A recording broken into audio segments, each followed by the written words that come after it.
বাংলা নগর NEC সভাকক্ষ থেকে যুক্ত হচ্ছেন সহকর্মী বেলায়েত হোসেন।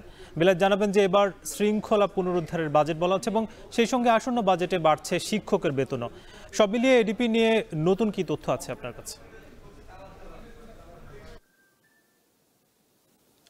সাকিব, আপনি জানেন যে প্রত্যেক বাজেটের মোটা দাগে দুটি অংশ থাকে, একটি সরকারের পরিচালন ব্যয়, আরেকটি হচ্ছে উন্নয়ন ব্যয়। তো পরিচালন ব্যয়টা যদি এখনো ঠিক করা হয়নি, উন্নয়ন বরাদ্দ কিন্তু এরই মধ্যে ঠিক করা হয়েছে। আজকে জাতীয় অর্থনৈতিক পরিষদ থেকে এই উন্নয়ন বরাদ্দের অনুমোদন দিয়েছে। বাংলাদেশের প্রধান উপদেষ্টা ডক্টর মোহাম্মদ ইউনূসের সভাপতিত্বে জাতীয় অর্থনৈতিক পরিষদের সভা অনুষ্ঠিত হয়েছে। সেই সভা থেকে 2,30,000 কোটি টাকার বার্ষিক উন্নয়ন কর্মসূচির অনুমোদন দেওয়া হয়েছে, যেটি গত চলমান অর্থ বছরের তুলনায় 35,000 কোটি টাকা কম।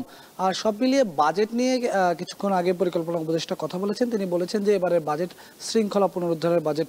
চলমান অর্থ বছরে যে বাজেট চলছে 7,97,000 কোটি টাকার বাজেট, এই বাজেট থেকে যে আগামী অর্থ বছরের বাজেট খুব বেশি কম হবে বা বাজেটের আকার ছোট হবে সেটি তিনি বলছেন না। তিনি বলছেন যে বাজেটের আকারের দিকে নয়, বরং সরকার লক্ষ্য রাখছে বাজেটের শৃঙ্খলার দিকে, বাজেট যাতে বাস্তবসম্মত হয় সেই বিষয়গুলোর দিকে লক্ষ্য রাখছে। তিনি আরেকটি দায় স্বীকার করেছেন, সেটি হচ্ছে যে বিগত সরকারের যে উন্নয়ন প্রকল্পগুলো রয়েছে সেই উন্নয়ন প্রকল্পগুলোর কোনো প্রকল্পের কাজ শেষের দিকে আছে, কোনো প্রকল্পের কাজ মাঝ ভাগে এসে পড়েছে। সেই প্রকল্পগুলোর কাজ শেষ করতে গিয়ে এবারের বাজেটেও শিক্ষা এবং স্বাস্থ্য খাতের দিকে বাড়তি নজর দেওয়া হয়নি। তবে এই সরকার নতুন করে কোনো মেগা প্রকল্প নিচ্ছে না, এটি তিনি জানিয়ে দিয়েছেন।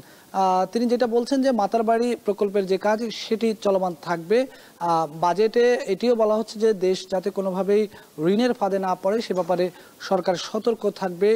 বৈদেশিক অর্থায়নের দিকে নজর দেওয়া হচ্ছে, বাজেটে বৈদেশিক বিনিয়োগের দিকে নজর দেওয়া হচ্ছে, নানা বিষয়গুলো নিয়ে কথা বলা হচ্ছে। এবং তিনি এই বাজেটে, আসন্ন বাজেটে একটি পূর্বাভাস দিয়েছেন যে আগামী বাজেটে শিক্ষকদের বেতন ভাতা বৃদ্ধি হবে। আর যেটি বলেছেন যে বাজেটকে একটা বাজেট থেকেই সকল বঞ্চনা দূর করা যাবে না। কারণ হিসাবে তিনি বলছেন যে সরকারের ঋণ পরিশোধের একটি দায় আছে, তারপরে যেই ভর্তুকিগুলো বিভিন্ন খাতে দেওয়া হতো সেই ভর্তুকিগুলোও সরিয়ে আনা যাবে না। তো নানা বাস্তবতার মধ্য দিয়ে এবারের বাজেট ঘোষণা করতে যাচ্ছে সরকার আগামী 2 জুন। তারই একটি অংশ আজকে ঘোষণা হয়ে গেল। এই ছিল আমার কাছে রাজধানীর শেরে বাংলা নগর এনইসি সভাকক্ষ থেকে উন্নয়ন বাজেটের সবশেষ খবর।